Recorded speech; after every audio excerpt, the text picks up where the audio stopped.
Seja bem-vindo ao Seminário de Teologia e Vida Cristã Palavra da Vida. Você está em mais um curso de teologia cuja proposta é fazer alargar o seu conhecimento na área teológica, um curso descomplicado, contextualizado, provocativo, reflexivo e que faça sentido para a nossa vida cotidiana, porque entendemos que não só a construção conceitual da teologia, respeitando as correntes da teologia construída nesses quase 2000 anos, mas isso só não é suficiente. Nós pretendemos que a partir do entendimento bíblico, dos conceitos esclarecidos, nós possamos reproduzir isso em uma espiritualidade no nosso cotidiano e nas você acha? Qual? Nos traz aí de repente só pra gente. A primeira foi a questão dos profetas. Sim, e a segunda? A aula passada, no caso? Vê aí, se lembrar, compartilha, Gerson. Amados, na verdade, eu acho que a Bíblia tem pouquíssimos temas polêmicos, pouquíssimos, não é que não tem. Na verdade, a gente acha que algum tema é polêmico, muitas vezes nem porque ele é em si, porque às vezes a Bíblia tem lá uma coisa bem simples, objetiva e resolve. Eu acredito que em muitos casos nós não, pelo fato de não termos muitas vezes essa proposta clara, objetiva, né, de instruir mesmo, de ensinar, desde lá do novo convertido, né, até, enfim, toda a jornada de fé dos irmãos. Então as coisas às vezes parecem meio confusas, e o que trazem ainda de informação, ao invés de esclarecer, aí traz informação equivocada, né, distorcida. Aí quando a gente ouve fica meio assim e tal, faz parte do processo, é para isso que nós estamos aqui, na verdade, né, para a gente ajustar, ver o que nós pensamos, se de fato é bíblico, o que não é, né, trazer mais luz ainda aquilo que a gente já aprendeu que é de fato correto. Mas enfim, por toda essa não proposta de ensino proposital, intencional, que a gente até vai ver que a igreja precisa ter intencionalidade daqui a pouco, talvez até hoje, me parece que eu vou entrar nesse ponto aí, né? Aí a gente às vezes ouve algo que deveria ser simples, né, seja resolvido, e às vezes não é, mas não é nem sempre porque é polêmico, mas é porque não houve essa instrução lá atrás. Então gera uma mudança de cultura. Sim, de pensamento. Porque há muito tempo já outra mentalidade. Isso. E assim, amados, veja que coisa boa. E aula é para isso, curso é para isso, ler Bíblia é para isso, né? É para que a gente tenha de fato esse contato com a palavra de Deus e ela nos afete positivamente, nos afete. Desconstruir não precisa ser construído. Esse é o processo de aprendizado, que nem todos ou muitos não querem se sujeitar, porque é muito mais cômodo, mais confortável, mais fácil eu ficar naquela minha zona de conforto, como dizem, né? No sentido intelectual. Isso aqui eu aprendi, está tudo certo, não preciso de mais. Então esse exercício que vocês estão fazendo aqui, né, a grande maioria, embora eu não conheça entre aspas, né, o nível de maturidade de todos, a vida, a experiência cristã de todos, mas é um exercício de humildade, né? Muitos já participam de igreja, são líderes de alguma maneira, já tem um tempo, né, pregam inclusive e tal, mas é um exercício de sentar, ouvir novamente, se sujeitar ao aprendizado, que isso na verdade deveria ser a nossa disposição para o resto da vida. Mas a gente sabe que quanto mais tempo nós temos num contexto de igreja, parece que há muito mais resistência para isso. Quanto mais funções nós temos dentro de igreja, parece que mais resistência a gente tem a respeito disso.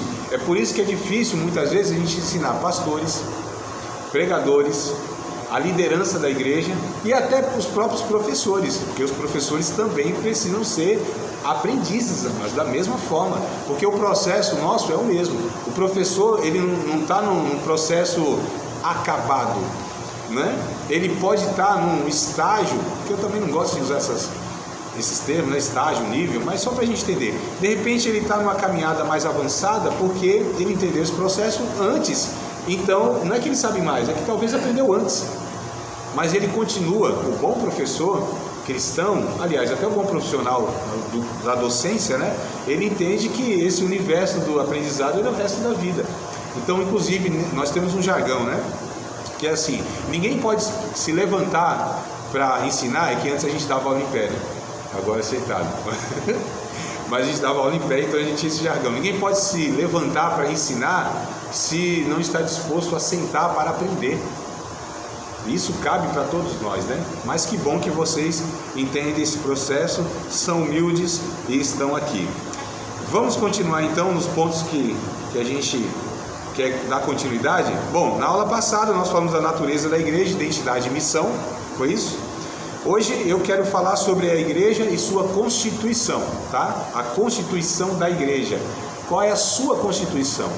Né? Ela é formada como? Ou por quem, melhor dizendo, né? Porque nós estamos falando de um organismo, lembra? Que não é uma organização? Porque se entendermos a igreja como organização, ela é formada de tijolos, né?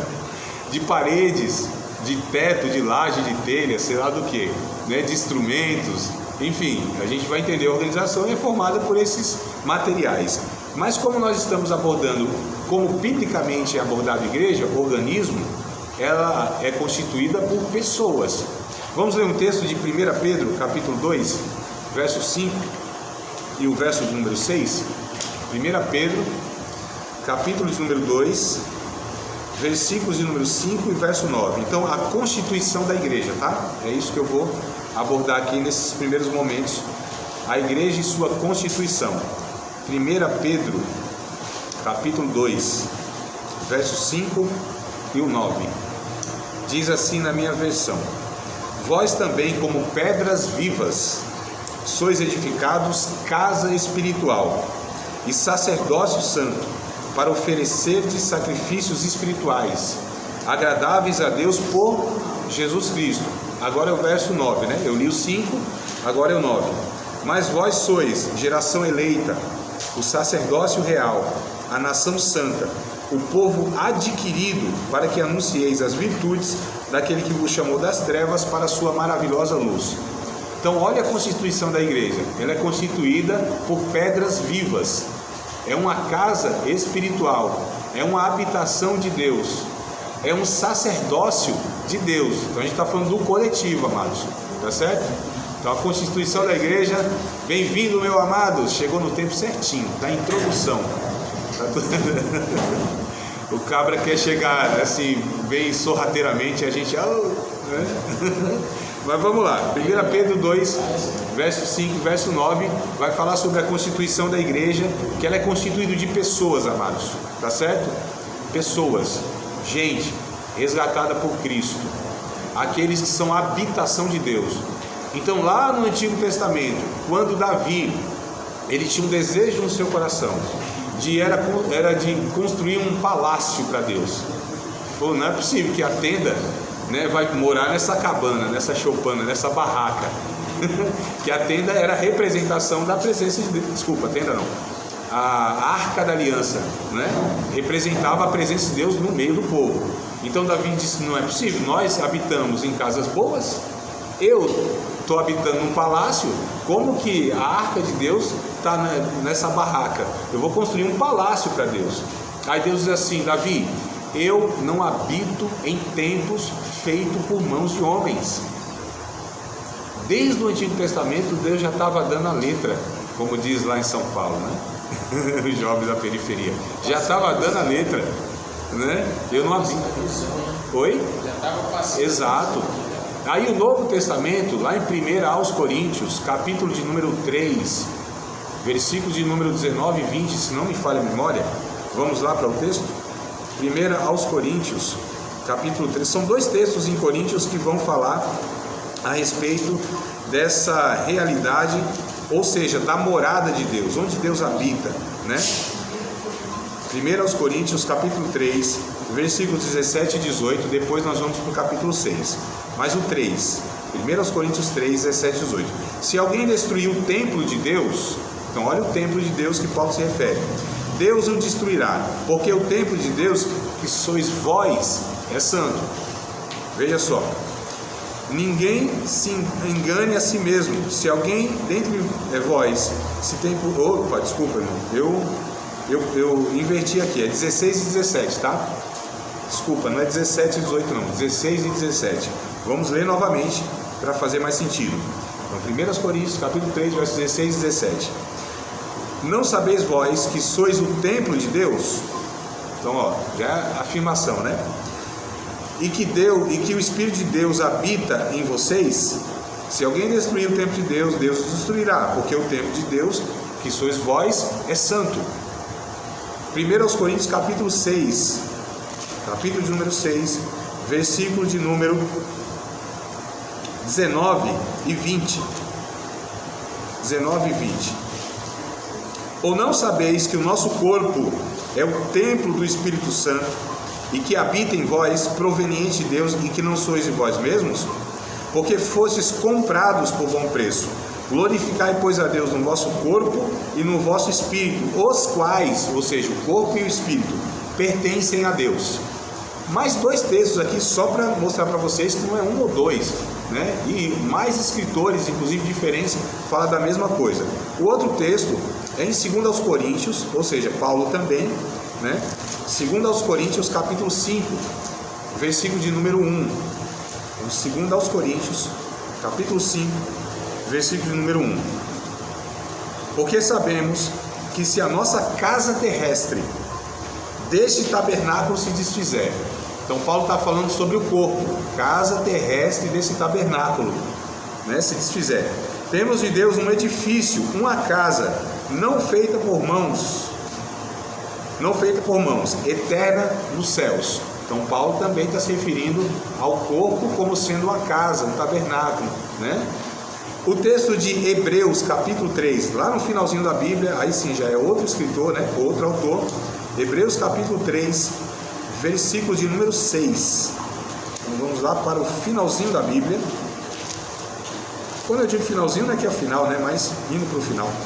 Capítulo 3, versículo de número 6. Eu acho muito interessante também esse termo aqui, ó. Mas Cristo, como Filho, sobre a sua própria casa. Qual é a casa de Cristo? Qual é a casa de Deus? A qual casa somos nós, se tão somente conservarmos firme a confiança e a glória da esperança até o fim. Então a Bíblia é categórica, amados, de falar que a casa de Deus, o templo de Deus, a igreja comprada por Cristo, são as pessoas, não é um espaço físico.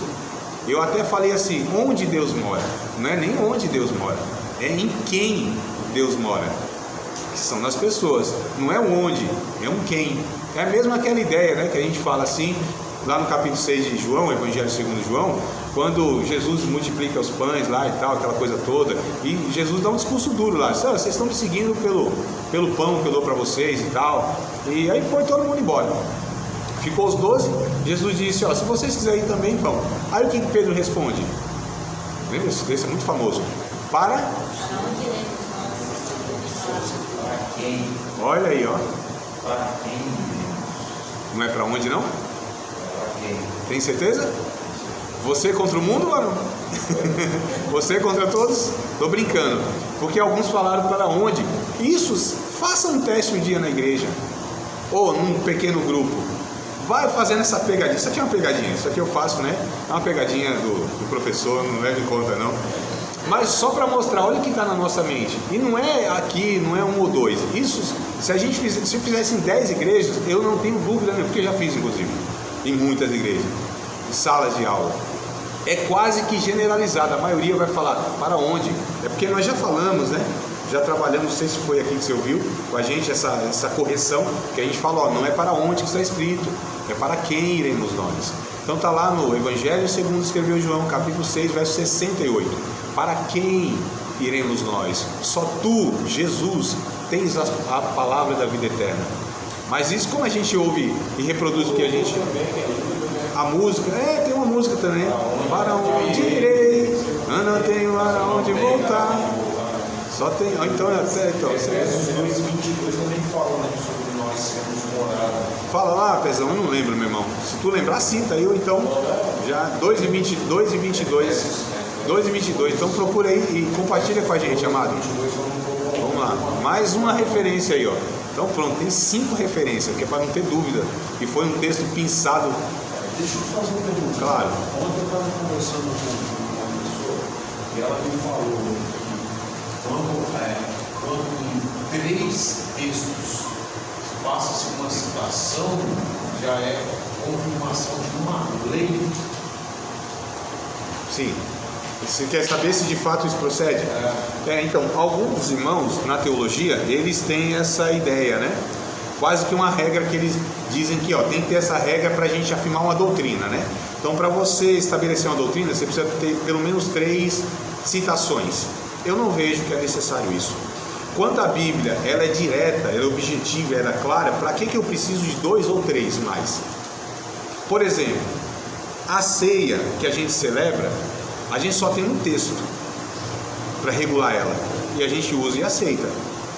Então perceba que nem sempre essa regra que alguns falam isso mesmo, né? Mas eu penso que não é necessário, porque se a Bíblia é muito clara, se ela tem um texto muito objetivo, muito claro, para que eu preciso de mais 1 ou 2 ou 3 para estabelecer a doutrina? Eu não posso estabelecer, aí a gente tem algumas regras, né? Eu não posso estabelecer doutrina em textos poéticos, por exemplo, né? Salmos, Jó, Provérbios, Lamentações, são textos poéticos. Textos, por exemplo, lá em Apocalipse, que é muito alegórico, muito simbólico, então a gente precisa ter muito cuidado. Nós temos regras de fato, mas essa eu penso que não é necessária, não, né? Antigo Testamento, muito cuidado também. O Novo Testamento, então, de fato, a gente não estudou hermenêutica. Na hermenêutica, essa matéria, aí eu vou passar para vocês, as regras de interpretação são essas, essas e essas. E aí isso é uma regra mesmo, né? Ou são regras que a gente vai ver. Essa eu penso que não é necessária, penso eu, mas tem quem pense diferente, né? Tá bom? Então vamos. Sim, leia, meu amado. No qual também vós, juntos, sois edificados para a morada de Deus no Senhor. Olha que coisa boa. Então nós somos edificados para ser morada de Deus. Exato. Eu não estou dizendo, amados, que o espaço que a gente se reúne, como esse aqui, né? Ou como aquele lá que é celebrado mais os cultos, que não é importante e não tem o seu propósito. Eu estou dizendo que a gente não deve considerar o espaço como igreja. Podemos chamar de templo, de qualquer coisa, menos de igreja. Como a Bíblia aborda. A gente faz isso.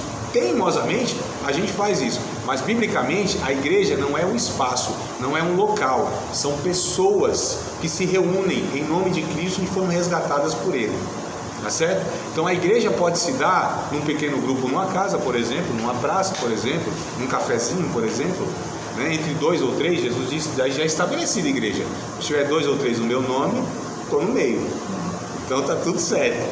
Só para a gente corrigir muitas vezes essa ideia de que eu não fui para a igreja, eu preciso ir para a igreja. Não, eu preciso ir para me encontrar com os meus irmãos. Aí o local é onde a gente... Exato. Exato.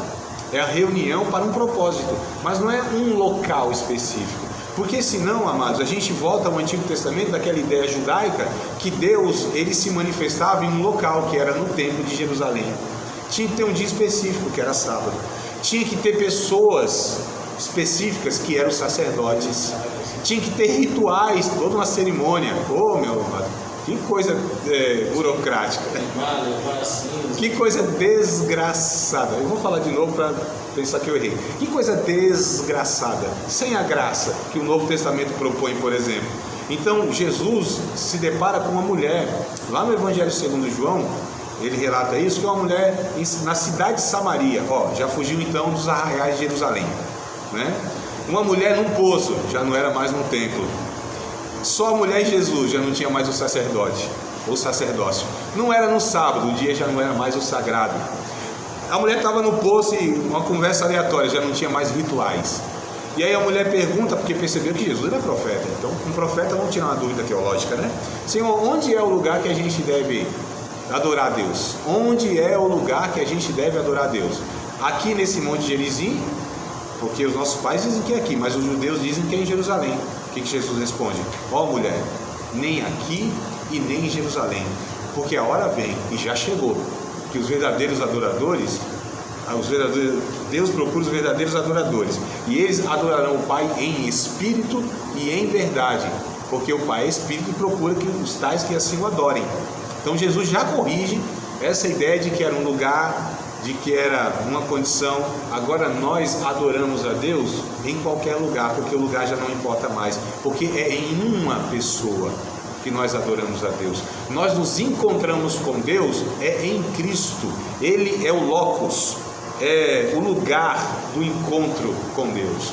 É em Cristo.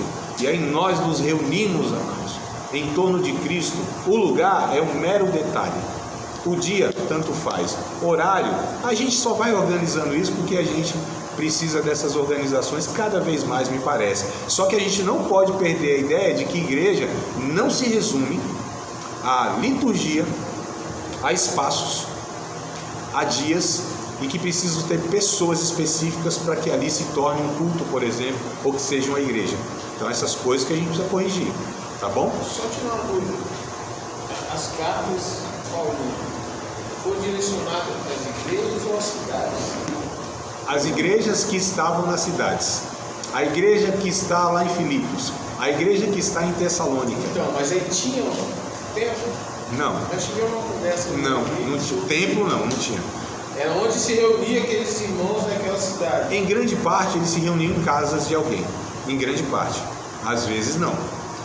Igrejas como templos, construções, elas só foram sendo feitas no ano 300, a partir do ano 313. A gente vai estudar isso numa matéria chamada História da Igreja. O ano 313, porque 300 anos os irmãos nunca viveram nessa configuração nossa. 300 anos. A igreja sempre foi muito bem obrigada. No ano 313, o imperador de Roma, Constantino, ele torna o cristianismo a religião oficial do império. Então aí começa a construir templos, a assalariar os presbíteros da época. Ele, como um político, queria na verdade ter controle sobre tudo. E aí a igreja se une com o Estado. Isso nunca deu certo, nem antes e nem agora.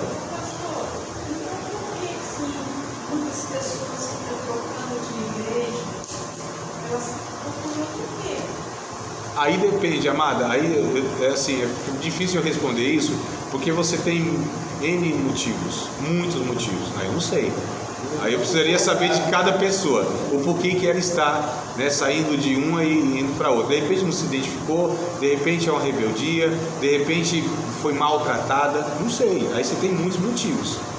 A questão eu não estou dizendo que a gente não deve se reunir com um grupo de irmãos, que nós sejamos constantes, que a gente não sirva uns aos outros. Não é isso que eu estou dizendo. Eu desaprovo esse movimento chamado de desigrejados, que pessoas dizem: eu sirvo a Deus na minha casa. De fato, é verdade? É verdade. Nós servimos a Deus na nossa casa, no trabalho, onde for. Agora são pessoas que muitas vezes não querem se sujeitar a um cuidado, não querem dar satisfação a um grupo de irmãos, querem fazer do jeito que quer a sua vida. E de fato, igreja tem algumas que elas fazem mais mal do que bem. A gente vai tratando isso aqui ao longo da matéria, Agora a gente precisa avaliar uma série de questões, porque dar uma resposta pronta para tudo eu acho meio superficial. Então a gente vai entendendo aqui, vamos ver se na matéria eu consigo estar respondendo algumas questões, mas vamos fazendo as perguntas, Se eu conseguir entender que uma resposta direta resolve, aí eu vou fazendo isso, tá? Então, vamos lá, mas precisa saber, de qual pessoa que saiu, por que saiu? Por isso, aí a gente já sabe, saiu, eu devia ter saído antes até. Algumas, Outras não, você não devia ter saído, devia ter. Por que você está fugindo de um processo de amadurecimento, por exemplo? Porque tem pessoas que acham que a igreja é um lugar perfeito. Nenhum relacionamento ele é isento de estresse, de conflito.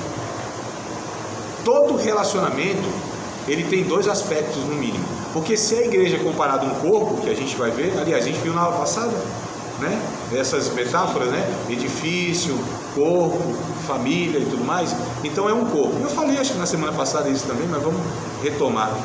Que todo o corpo ele tem tendões e nervos.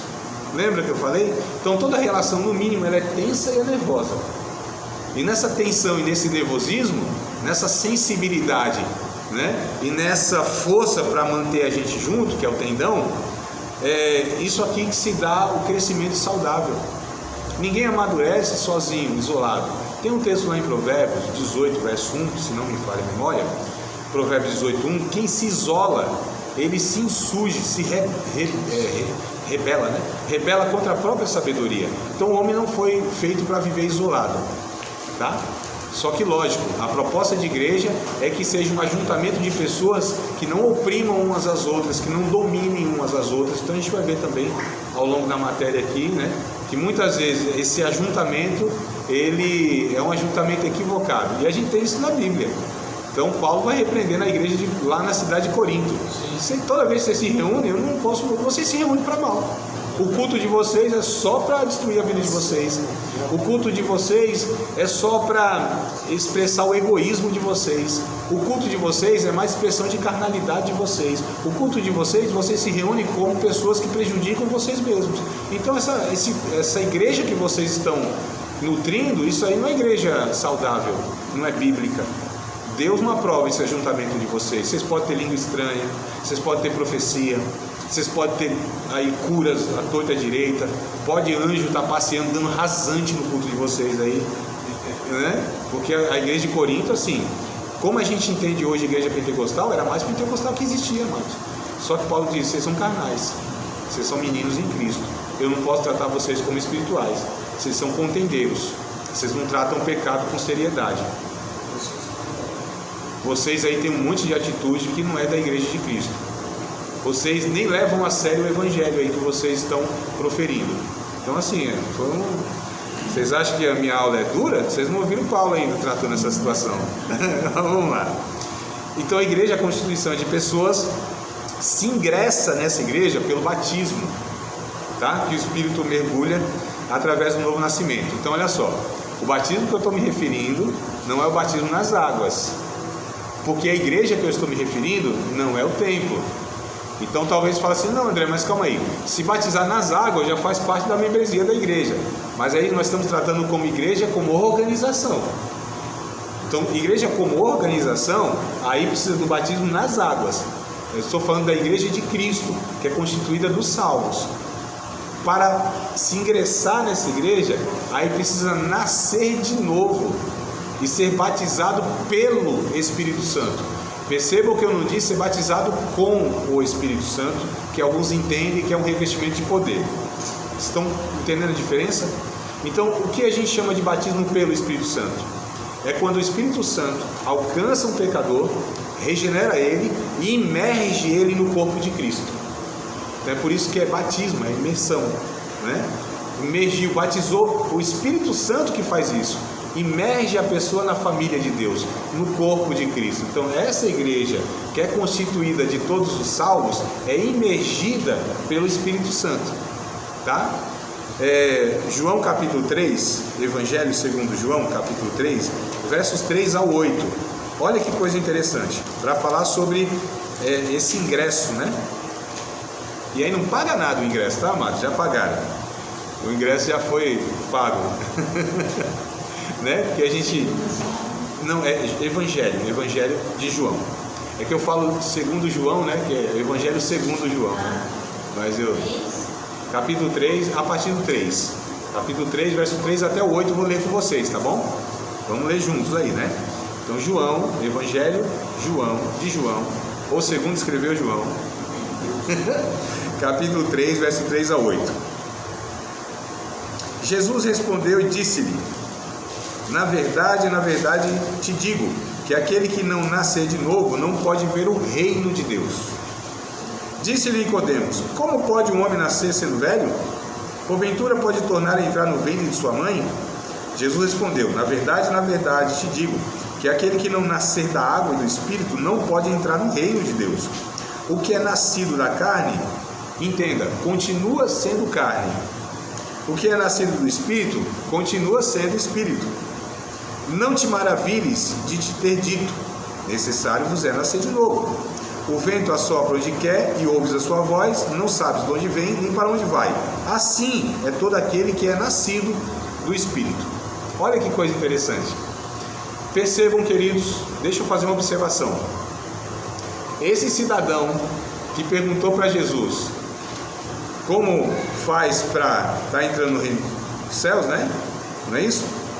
Ele era um pregadorzão, era um professor bom de teologia, pertencia a uma sinagoga, entre aspas, igreja, tá? Só para contextualizar.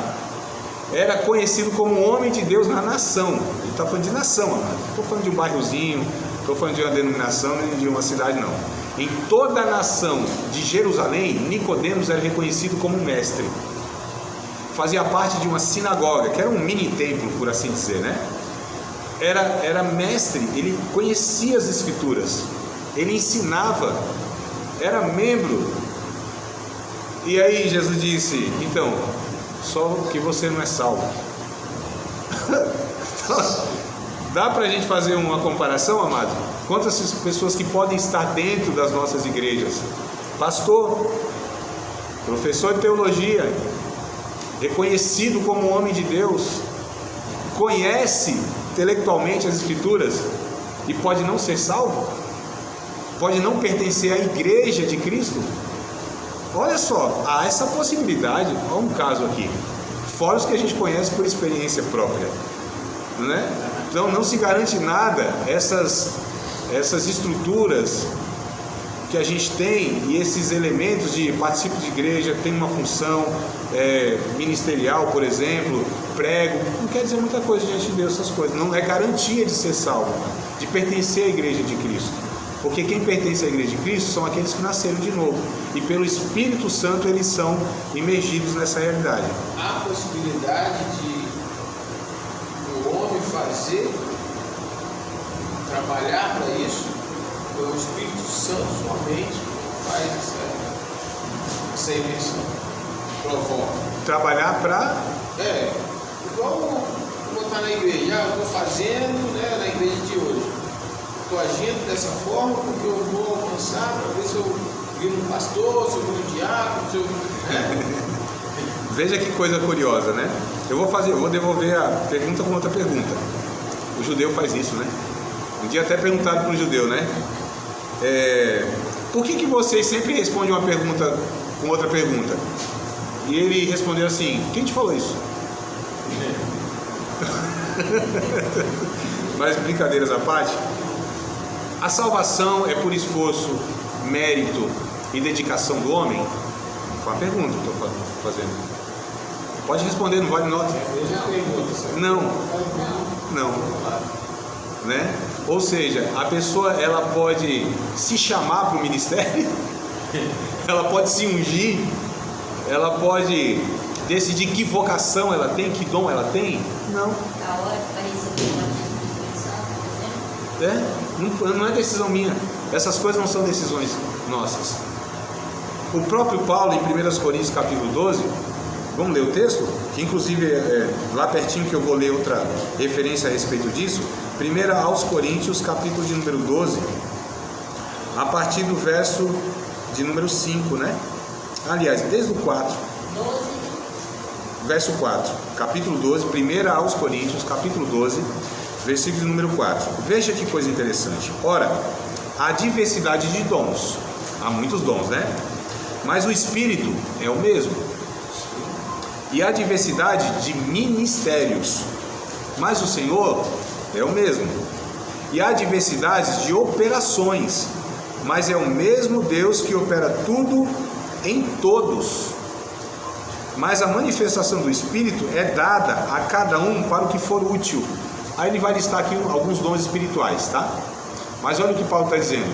É o Espírito de Deus que vai distribuindo os dons que ele julga ser útil, ser necessário para a igreja. Então não sou eu que decido o que eu vou fazer como ministério, que dom que eu vou ter. Não é os presbíteros que decidem quem vai ser pastor ou não. Não é o pastor que decide quem vai ser ou não obreiro. Biblicamente não pode ser isso, amigos. É o Espírito que decide. Um texto lá de Atos, capítulo número 13, versículo de número 1, 2, 3 talvez, vai deixar isso muito claro. Porque havia na igreja de Jerusalém, né, profetas, mestres e tudo mais. E aí o texto vai dizer, o Espírito diz o seguinte: apartai-me Barnabé e Saulo para a obra que eu vos tenho chamado. É Deus, amados, que nos convoca para o ministério. É Deus que decide quais são os dons que nós vamos ter. O que nós vamos atuar no reino de Deus. É Deus que decide tudo isso. Sabe quem é que... Porque assim, eu já vi alguns casos, para não falar muitos, de alguns irmãos separados para liderança de grupos, ou até mesmo para o ministério, diácono, pastor, enfim.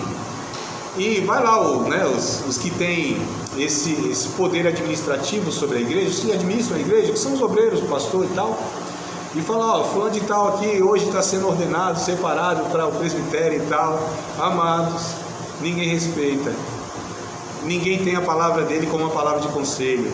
É uma pessoa que tem dificuldade de se relacionar com os outros, tem que, inclusive, muitas vezes liderar pela ameaça, falar eu sou isso, eu sou aquilo, vocês me respeitam. Quando a gente precisa gritar muito ou dar carteirada, é porque não tem autoridade, mas tem o poder que foi recebido, porque o poder é delegado. O poder é outorgado, o poder é dado. Agora a autoridade é conquistada por duas coisas: pela unção de Deus sobre a vida da pessoa e pelo seu testemunho diante dos outros. Então, na verdade, quem escolhe os obreiros para a igreja é a própria igreja, sendo usada pelo Espírito Santo.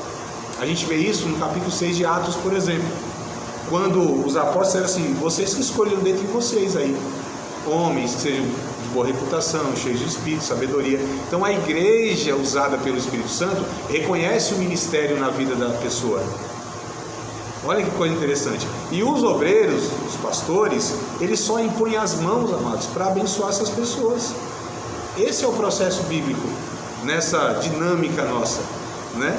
Porque não tem jeito. Eu já vi muitas pessoas com poder administrativo, com funções, mas não tinham autoridade de Deus para servir os irmãos, ministrar sobre a vida dos irmãos. No caso, porque a igreja, através do Espírito, que escolhe a função, né, o cargo, por assim dizer. Mas no caso da igreja não te encaminhar, não haver essa comunicação. Vou citar a minha pessoa. Quando eu cheguei na igreja, não fazer parte do ministério. Eu acabei indo para o ministério infantil por uma necessidade. Na época, na ocasião, a gente estava começando o ministério infantil, precisava de mão de obra e eu fui. E até falo com ela, né, é um ministério que Deus me entregou.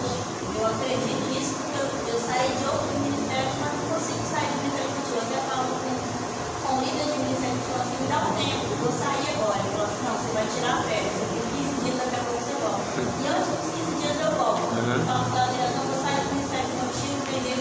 Aí começa uma programação, você começa a ouvir algumas coisas, e eu falo, eu sempre peço a Deus, certifica o meu coração que é para mim esse ministério.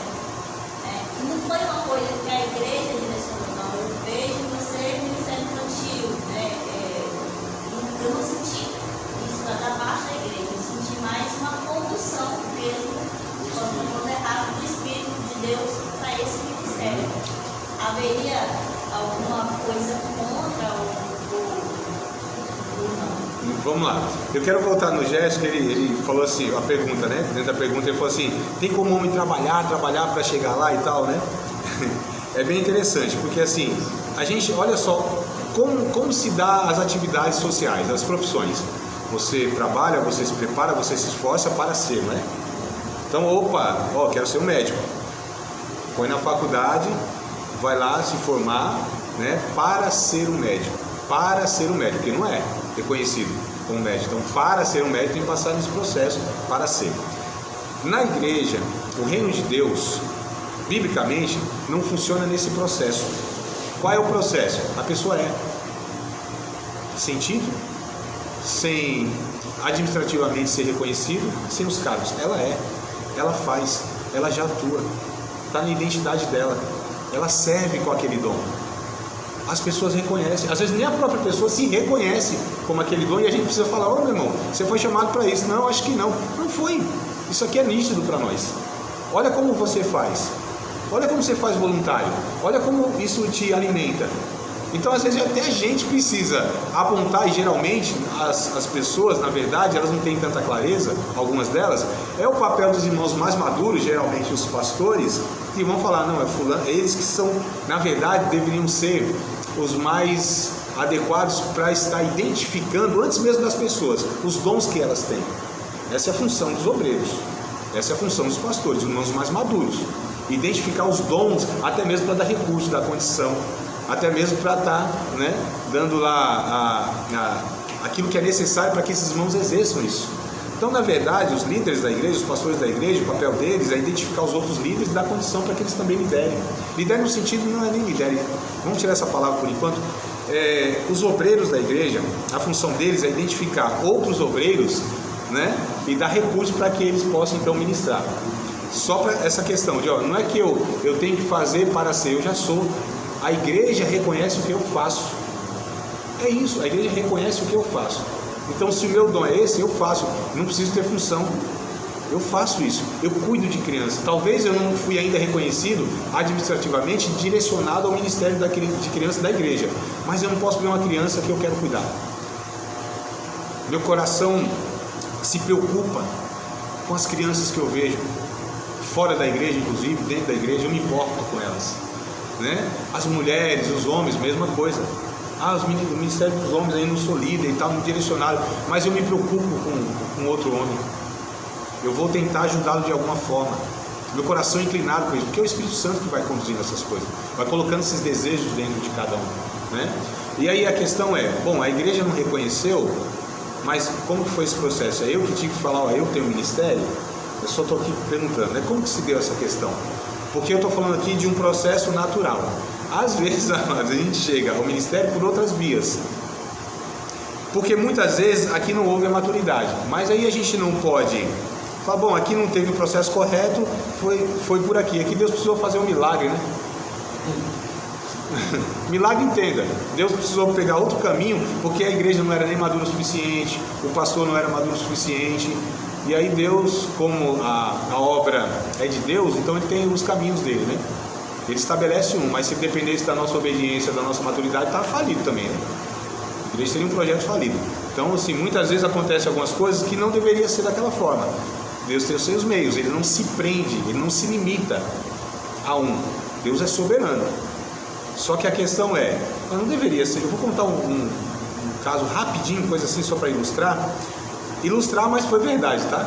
Mas eu vou contar como ilustração para a gente entender aqui. Essa ideia de que a gente não faz o nosso papel, a gente não obedece à Bíblia, né? A gente não é conduzido como Deus quer nos conduzir. E aí, assim, como eu disse, se a gente é cego, se a gente é ignorante, se a gente é imaturo, Deus vai conduzir a sua obra. Ele é soberano sobre a igreja dele. Não depende de homens como nós, né? E aí eu me lembro, eu estava num culto representando a minha igreja naquele culto, porque era aniversário da igreja, do templo, aniversário do templo. Eu também nunca entendi esse negócio de fazer aniversário de templo, né? Mas enfim, aniversário do templo. E aí o que acontece? O pastor contou um testemunho que ele era um pastor de uma igreja, e aí ele estava precisando de terno, não tinha terno, ele tinha um único terno, surrado, rasgado, zoado. Sabe o que é zoado, né? Aqui também fala zoado, o negócio está ruim, então, zoado. E aí ele disse que Deus fez um milagre lá, não sei o que aconteceu, eu não vou entrar em detalhes, que é um pouco longo, sou ruim para resumir as coisas. E aí Deus fez um milagre lá que ele recebeu um terno na casa dele, de uma loja lá, que ele passou em frente, alguma coisa assim, foi mais ou menos isso, tá? Mas foi um relato mesmo e tal. E aí o povo, porque a gente gosta de milagre, né, amados? A gente quando vê o milagre, nossa, e o povo, glória a Deus e aleluia, Deus providenciou, Deus é provedor, Jeová Jireh, aquela coisa toda.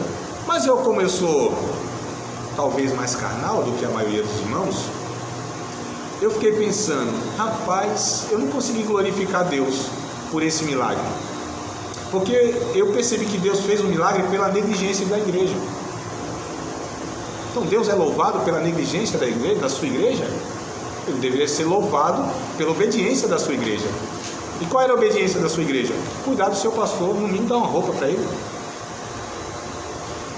O que eu estou querendo dizer é o seguinte, está vendo como Deus às vezes faz um milagre porque a gente não entendeu o processo? E Deus não depende da nossa obediência, não estava... Não só sinais, a sua palavra.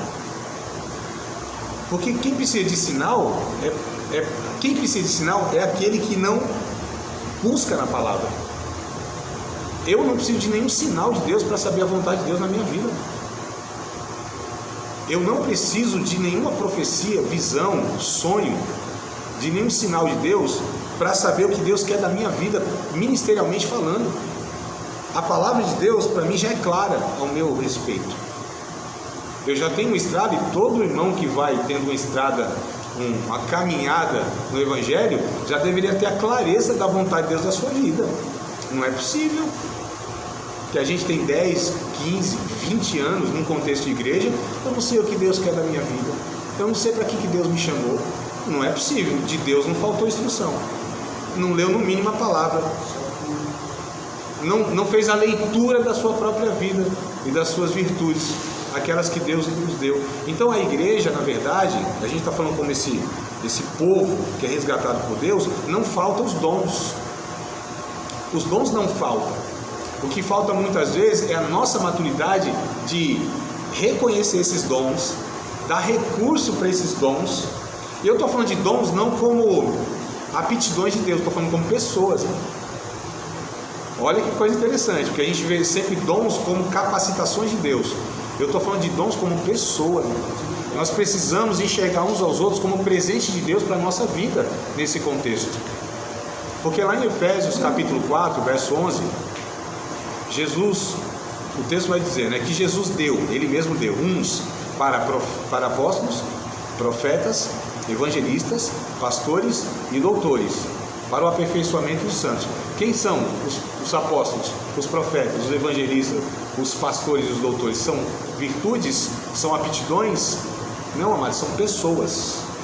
Então, os dons são pessoas que Deus nos deu. E a gente precisa entender a igreja sempre como esse presente de Deus através das pessoas, para que a gente mutuamente seja edificado.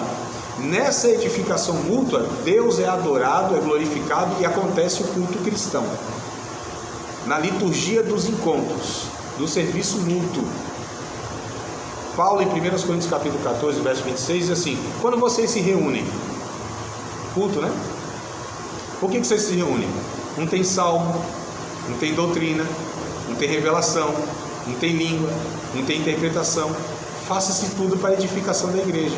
A reunião do culto cristão é um serviço mútuo, é um reconhecimento dos dons, é um partilhar das relações, não só das habilidades, das aptidões, dos dons espirituais que Deus nos deu, mas somos nós, amados, nos envolvendo. Eu acho que eu já falei essa frase para vocês, é um pensamento que tem, dessa ideia do individualismo, né? Que a gente vai para a igreja como individual, né? Como individualista, como indivíduo, e pensando que Deus vai receber o meu culto, né? Ah, não, o culto é individual, esquece do seu irmão do lado. Oh meu Deus, deixa eu tomar um copo d'água. Como com um culto cristão alguém fala esquece o seu irmão que está do lado? Não entendeu a Bíblia, não leu a Bíblia direito. Não é possível, porque o que Paulo diz é o contrário: não se esqueça do seu irmão que está do lado. E a gente fala esquece o irmão que está do lado? Não, é você e Deus, eu e Deus. O culto cristão não é eu e Deus, é dentro de um corpo, é num coletivo, é olhando uns para os outros. Essa configuração eu acho até melhor aqui, ó, do que a gente tem. Qual é a configuração que a gente tem? Hã? Aliás, mas nem essa aqui eu tento fazer aqui, mas às vezes eu não chego antes. É onde a gente olha um nos olhos do outro, não a nuca dos outros. Perceba o próximo culto, você vai enxergar a nuca dos irmãos. A gente não tem essa relação aqui, ó, de mesa, de família, né? Aliás, só eu mesmo estou vendo vocês estão vendo a nuca uns dos outros aí. Eu tento fazer o semicírculo justamente para isso, para que cada um olhe para o outro. Não sou eu aqui, ó. Somos nós. Não é o vaso de Deus, o profeta de Deus. Não, é a igreja de Cristo se manifestando em todos, o tempo todo. É o que Paulo ensina. E aí o pensamento é o seguinte: busquei a Deus, não achei. Busquei a Deus, não achei. Encontrei o Gerson, nos reunimos os três. Olha o pensamento: eu busco a Deus, vim no meu culto aqui, eu vou buscar a Deus. Não achei Deus, o negócio está meio estranho, hein? Mas calma aí, eu encontrei o Gerson. Aí nós três, eu, Gerson e Deus, nos encontramos. Essa é a ideia de igreja, queridos. Isso é muito vivo. Hã? Muito vivo, que você tem a oportunidade de botar sempre isso em prática. eu e outro irmão, a gente se encontra sempre no Gabriel. Exato. E se você estiver conversando com alguém, algo fora de contexto, fora de Bíblia, você não vai aguentar 10 minutos. Agora, se você está falando a palavra, Isso pode se dar nesse ajuntamento de 100, 200, 300 pessoas. Pode se dar, amados. O que eu estou dizendo é o propósito, é a proposta. Vocês estão me entendendo? É a proposta. Então a gente precisa ressignificar o que é igreja, o que é culto cristão, o que são os dons ou quem são os dons, né? E a finalidade deles. E que não cabe individualismo nenhum dentro da igreja. E que a nossa reunião não é uma reunião apenas, é um encontro. Com quem? Uns com os outros. E nesse encontro de uns com os outros, nós encontramos Deus, amados. É o que Jesus disse: ama o próximo. No amar o próximo, João diz lá na sua primeira carta: eu estou amando a Deus. Porque é um mentiroso, mas um mentirosão mesmo, aquele diz que ama a Deus e não se importa com o seu irmão, aborrece o seu irmão. Está totalmente equivocado, João vai dizer. Ele está em trevas até agora, não conhece Deus. Veja só, amados, como que a Bíblia vai trabalhando. Vamos lá no 1 Coríntios, capítulo 12, voltar, para falar ainda dessa imersão, né? Desse ingresso, o capítulo 12, desse ingresso como se ingressa na igreja, né? Capítulo 12, versículo de número 13. 1 Coríntios, capítulo 12, verso 13. Vou ler o 12 e o 13 para fazer mais sentido. Se vocês quisessem ler até o 28, até o 31, seria bom também depois em casa, tá? Tarefa de casa, aqui a gente dá tarefa de casa, hein, André? Tarefa de casa. Anota aí, meu irmão. Isso, se me lembrar, eu garanto que eu ponho. Se me lembrar. Eu não garanto de lembrar, então lembra. Então lembra, amado. Mas vamos lá. 1 aos Coríntios, capítulo 12, verso 12 e 13. Lê em casa depois até o final. Mas vamos lá. Porque assim como o corpo é um e tem muitos membros, e todos os membros sendo muitos são um só corpo, assim é Cristo também. O 13 que é a ênfase: pois todos nós fomos batizados em um Espírito, formando um corpo, quer judeus, quer gregos, quer servos, quer livres, todos temos bebido de um Espírito. Esse é o batismo pelo Espírito Santo, que a gente chama, imergido pelo Espírito Santo, dentro de um corpo, e formamos um único corpo, né?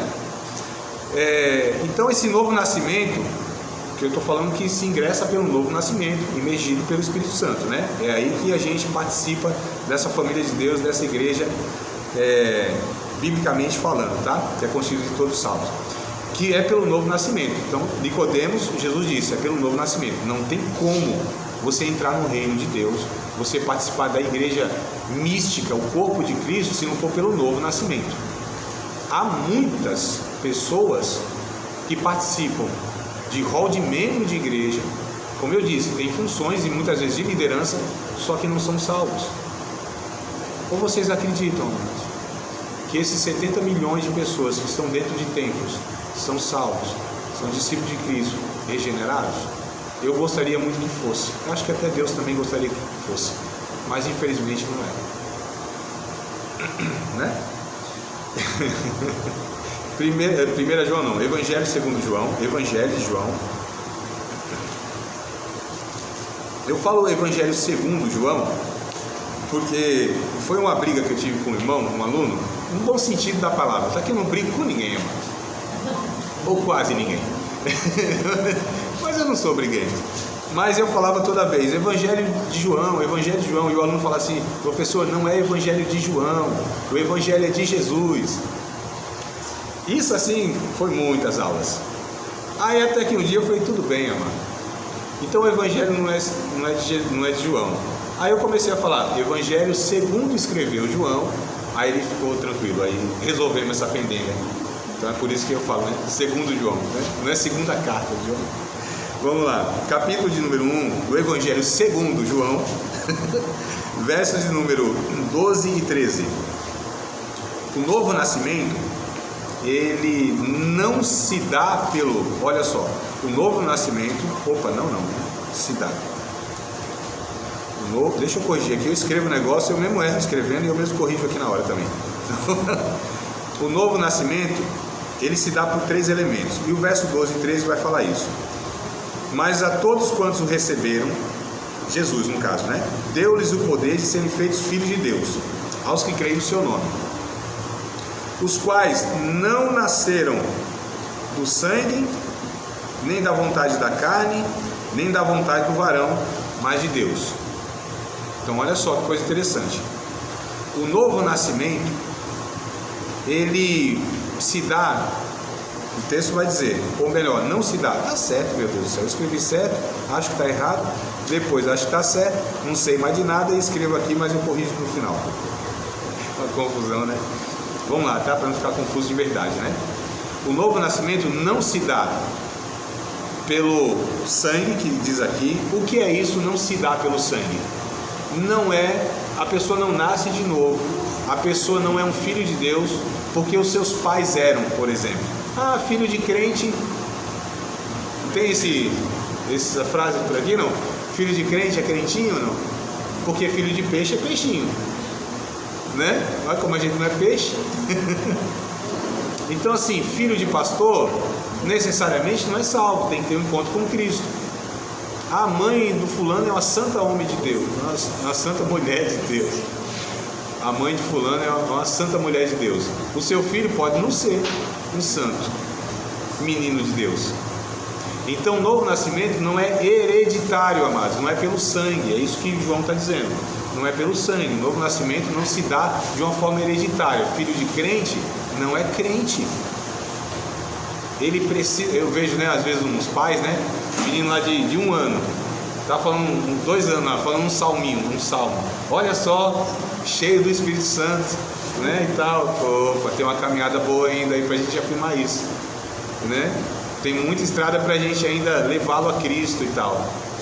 E aí a gente entende, o novo nascimento não se dá por esses meios, tá certo? Não é pelo sangue. Aí ele vai dizer aqui, nem da vontade do homem. O novo nascimento não vem por rituais.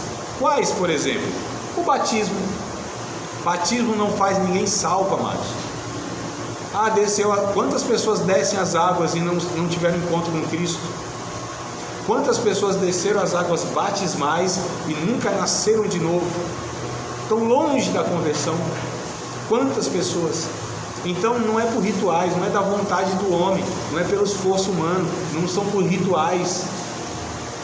Pessoas descem as águas por muitos motivos, menos ou muitas vezes não por ter um encontro pessoal com Cristo. Internamente já são salvos e têm Cristo como seu Senhor e só estão publicamente confessando aquilo que já internamente é uma realidade. Isso aconteceu comigo. Desceu as águas e não tinha ainda. Jesus, tive um encontro com Deus.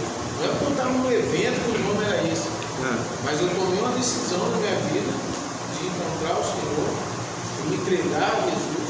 Tanto que desde o dia que eu tomei essa decisão até o dia que eu aceitei Jesus, minha vida mudou toda até hoje, por um glória do Senhor. E aí muitas coisas eu não podia fazer porque eu não era batizado. Vou batizar, tem que marcar, tem que agendar, tem que voltar. E tem tanta gente batizada aqui. Olha, aí um amigo falou: olha que contradição, né? Tem uma piscina em casa, quer batizar? Claro, bora. Aí fomos lá e batizamos. Ele me batizou, desci as águas. Então, agora tá bom? Tem mais alguma coisa? Tem que casar. Aonde? Agora. Olha só, o batismo não é para ser salvo. O batismo não salva, amados. O batismo é para o salvo. É aquele que já é salvo. É só uma confirmação pública daquilo que internamente é uma realidade, que é a salvação da sua vida, né? O batismo não traz conversão. Não batizar esse menino que é para ver se ele leva as coisas a sério agora. Não, amado, não é assim que funciona os processos. Então não é da vontade do homem, tá? O novo nascimento. E não é, olha aqui, ó, não é da vontade da carne. O novo nascimento não é da vontade da carne, ou seja, não é por mérito, não é esforço. Não sou eu que faço as coisas para me salvar. É Cristo que fez lá na cruz do Calvário uma única obra para me salvar.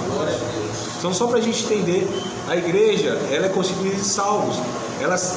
As pessoas são mergulhadas pelo Espírito Santo porque são salvas. E o novo nascimento não são por esses meios que nós falamos aqui. O texto no final, mas é de Deus, está escrito aí. Vocês estão lendo? Leram? Leram mesmo? Não da vontade do varão, vírgula, mas de Deus. Então, é de Deus. A igreja é de Cristo, os salvos é Cristo que salva, né? Vamos lá, vamos para frente. Igreja e sua identidade. Vamos lá que tem ainda mais 10 minutos para desespero de vocês, viu? Vamos lá. Igreja e sua identidade. Então, Constituição está clara, né? É constituída de pessoas e de pessoas salvas. A gente nem falou ainda da finalidade, a gente entrou nas questões, mas a gente vai trabalhar um pouquinho mais para frente. Mas falar sobre a identidade da igreja. Igreja e sua identidade, tá? A gente vai falar aqui sobre edificar uma igreja bíblica, porque nem toda igreja ela é bíblica. Agora eu já estou falando de igreja nesses moldes nossos. Templo, denominação, tá bom? Essa organização.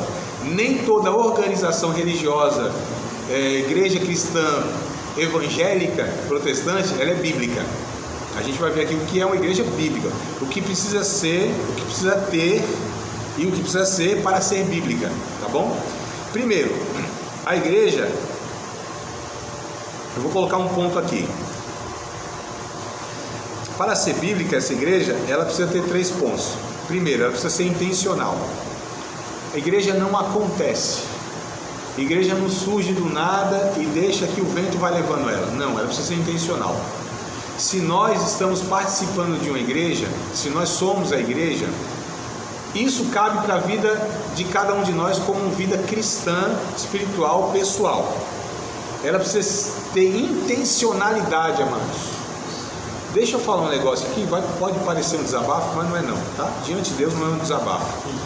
Eu tenho experimentado, principalmente, não só, mas principalmente nos cursos de teologia, eu percebo como os irmãos não têm propósito nenhum. Começa, que é uma maravilha. Nossa, entusiasmado. Se agora vai, que coisa boa, aleluia, louvado seja Deus. Dá uma matéria, 2 matérias, 3 matérias, cadê os irmãos? Eu não estou dizendo e julgando que todos que desistem do curso é por falta de propósito, tá? Tem vários motivos, às vezes são impossibilidades mesmo, né?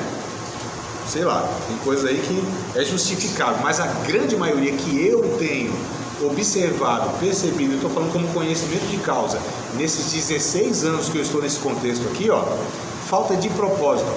Não é possível. Qualquer coisa tira a pessoa do que ela começou. Fala, meu Deus do céu, por que começou? Porque Jesus disse, vocês vão começar alguma coisa? Faz o seguinte, senta na mesa aqui, põe aqui uma prancheta, põe aqui a sua vida, faz aqui as anotações. Vê se você vai acabar isso que você está começando. Não é o que Jesus disse? Façam isso. Porque se vocês não fizerem isso, vocês vão começar, não vão acabar e as outras pessoas ainda vão zombar. Tá vendo, gente, sem propósito? Não é eu que zombo não é eu que falo isso não. Mas e se dá aqui? Não, se dá em todas as áreas da vida, quando aqui é só uma amostragem do que as pessoas não têm. Intencionalidade, propósito, irmãos. Eu sei que tem coisa que a gente não controla na vida. Eu sei que a gente não consegue, né, controlar tudo na vida. Aliás, um monte de coisa a gente não controla na vida. Mas se a gente começa algo, a gente tem, isso aqui é de Deus, isso aqui é importante, isso aqui é importante, é valioso para a minha vida, é vontade de Deus para a minha vida, amados, a gente vai vencer obstáculo, barreira, enfermidade, falta de dinheiro, falta de ânimo, falta de qualquer coisa. A gente vai buscando em Deus. Eu comecei meu curso de teologia, eu estava desempregado, não tinha um dinheiro, estava nada, fiz a matrícula, falei, Jesus, é isso aqui que eu entendo que é importante para a minha vida. Lá em 2001, amados, 22 anos já fazem. Lá em 2001, matriculei no curso de teologia, duro, como era, jovenzinho na igreja, duro, querendo casar ainda, mas duro. O próprio casamento foi outra coisa, que eu falei, eu vou casar, inclusive pedi aquela jovem senhora ali, sunamita, minha morena queimada do sol da justiça, duro, desempregado ainda estava, mas com toda a fé do mundo. Depois da escola bíblica dominical, se eu quero namorar contigo, e tem uma coisa, nós vamos casar. 21 anos de idade, duro, pela fé. Falei, mas isso é importante para a minha vida. Casar, estudar a Bíblia, é importante para a minha vida. Vou fazer. E tantas outras coisas, amados, ao longo desses 24 anos, que eu me propus a fazer diante de Deus, entendendo que era importante, porque eu não tenho tempo para perder para fazer coisa que não é importante. Mas se eu julgo importante, eu começo porque julgo que é importante. Estão entendendo? Nada disso deixei de fazer. Vocês acham que não faltou recurso financeiro, que não faltou ânimo, energia, saúde e um monte de coisa? E um monte de coisa vieram também para falar assim, faz isso, faz aquilo. Não, eu tenho foco na vida, eu tenho um propósito na vida, eu tenho intencionalidade na minha vida. Mas nós devemos viver assim, dessa forma na nossa vida. A gente não pode ser essas pessoas assim levadas pelo vento, fogo de palha, emocionados, adolescentes apaixonados, sabe? Ardeu meu coração. Meu coração ardendo ou não, a minha consciência cristã fala, é por aqui, eu vou. É por isso que eu falo, eu não preciso, não, Deus me falou, porque eu falo, meu Deus, se Deus falou tal coisa, porque muitos já chegaram para mim, Deus me falou isso e tal, eu falei, mas por que ele desistiu então, se foi Deus que falou? Então não foi Deus que falou. Ou você não tem fé suficiente para honrar o que Deus falou na sua vida, é isso? Você está me falando que Deus falou e agora desistiu? O que está acontecendo nesse processo? Então intencionalidade, propósito na vida, não é? Então assim, tudo que a gente propõe a fazer que é relevante na vida, vai ter dificuldade, obstáculo, isso é fato. Tem uma coisa que vai ter dificuldade na vida, é curso de teologia. Sabe por quê? Primeiro, é contra a vontade da carne, que você aprenda a Bíblia. Segundo, que pode faltar dinheiro nas mensalidades. Terceiro, eu acho que toda aula o povo pensa, eu acho que eu vou para o meu sofá, ou vou dormir. Então, falta às vezes ânimo, né? Espiritualmente dá aquela... Tem uns irmãos que às vezes... você me fez lembrar, amada, obrigado, minha irmã. Olha o Espírito falando por tua vida nesse culto. Olha que coisa boa que Deus está te usando para me lembrar aqui. É um ditado, né? Quem quer, não é versículo bíblico não, tá? É ditado que... Tem ditado que eu acho que até que devia estar na Bíblia. Quem quer, dá um jeito. Quem não quer, dá pretexto. É isso. Quem quer, dá um jeito, amados. Quem não quer, dá pretexto. Então assim, ainda nessa minha realidade de curso de teologia, eu já vi pretextos mais esfarrapados possíveis. Foi rapaz, era só falar, não quero. Não ficar, né? Mas voltando aqui, intencionalidade, amados. Propósito de vida, eu não estou falando só do curso não, estou falando na vida, em tudo que a gente fizer. Então a igreja precisa ser intencional, a gente precisa ter propósito, a gente precisa vencer todas as barreiras que virão sobre nossas vidas. Porque se tem uma coisa que vai ter dificuldade, é fazer a vontade de Deus, é fazer aquilo que é relevante, é fazer aquilo que tem importância na vida, aquilo que tem significado na vida. Isso vai dar muito trabalho, isso vai ser muita luta na nossa vida.